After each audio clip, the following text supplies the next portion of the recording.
So mga kalakbay, update po ito ngayong gabi sa ating day 1 papuntang summer.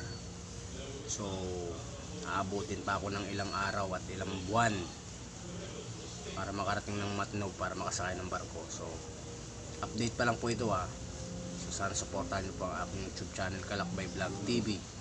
So sa ngayon magpapahinga muna ako dito dahil nabot na ako ng isang katutak na antok. So hindi ko na kinaya, so dumiretso muna ako ng Pasay imbis na dumiretso ng Calamba. So yun na nga po. So dito muna tayo magpapalipas ng oras para makapag-relax. So update ko na lang po kayo bukas kung anong oras tayo aalis. Sana po samahan niyo po ako sa aking journey. Huwag niyo po kalimutan mag-like, share and subscribe. Sa ngayon, yun na lang po muna, and good night.